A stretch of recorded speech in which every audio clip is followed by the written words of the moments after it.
Hey Breck, it's Nathan here with another tutorial. Today I'm going to be showing you how to organize your Google Drive and hopefully give you some tips you find useful, such as how to use the folders and how to make things just a little easier to find in your Google Drive.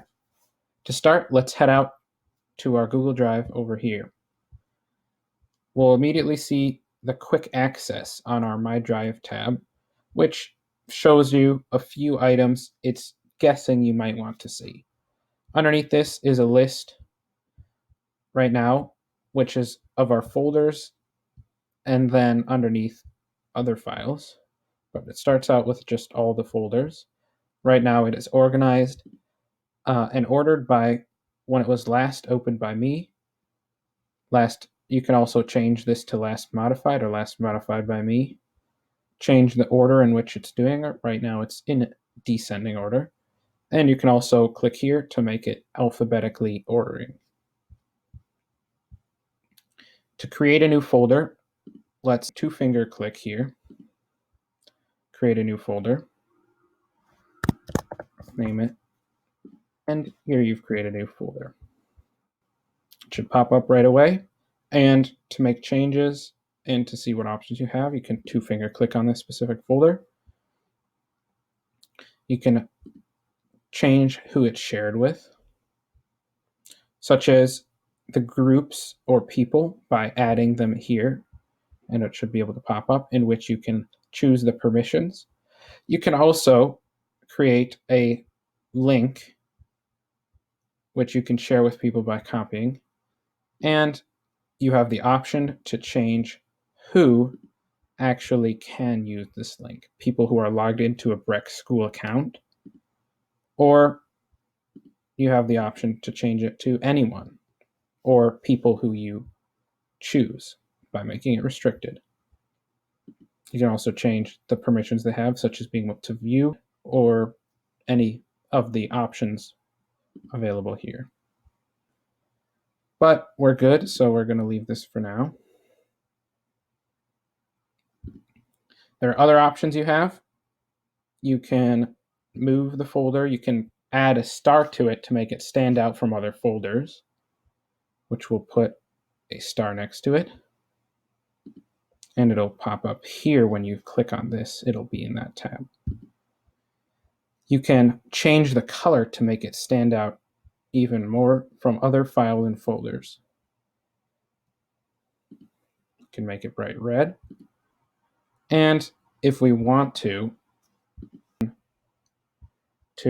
remove, download, or other things such as searching within our own folder to specifically find items or things within that folder we're looking for.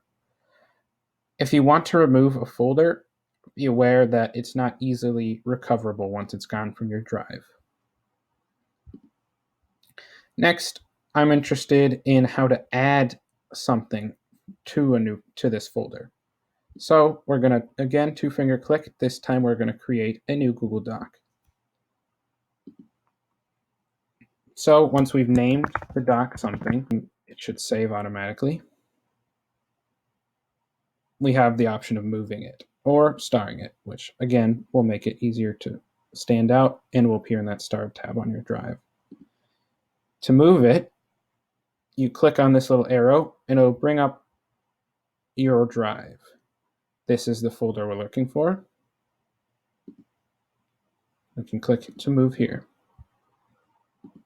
And it'll share it with everyone who's accessing the folder. If we're interested in adding a doc from this drive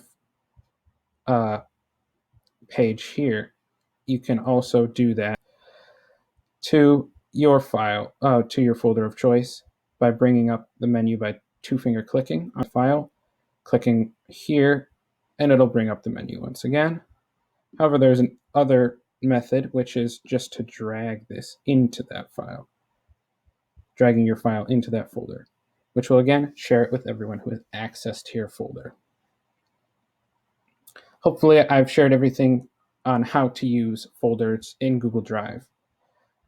Other things you can do are see just documents shared with me in your drive, who and what underneath, Also, ordered by when underneath that.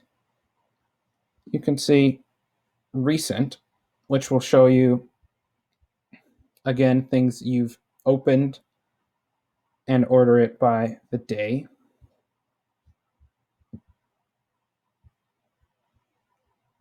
And here's your trash, which is removed items that will be permanently deleted after 30 days. Another interesting tab on your Google Drive is the priority, which is so useful I actually saved it as my bookmark. This one, again, has your quick access, which is files it suggests based on your previous usage, and also the option to create workspaces. Now, this is useful if you want to sort all of the files you want to use for that class, such as my ASR class, where I can put all the files in there. So if we want to create a new one, we can click it here. We've created a brand new workspace. View the workspace and add all sorts of files to it. Here are some files that it suggests. Once you've done that, you have the option to add files, which will bring up our drive again. Starting out with the recent files, which you can add as easily as clicking all the files you want and then inserting. You can also add files to your workspace that you yourself don't own. Once we're done with that, we'll see here, it's as easy as clicking on it and it'll bring it up. You can go back, open all the files you want, and that'll be an easy way of finding these files again if you're looking for them.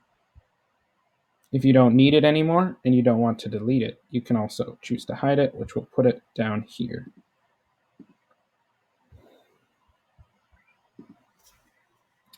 Thank you for listening, Breck. Hopefully you learned something useful on how to organize your drive.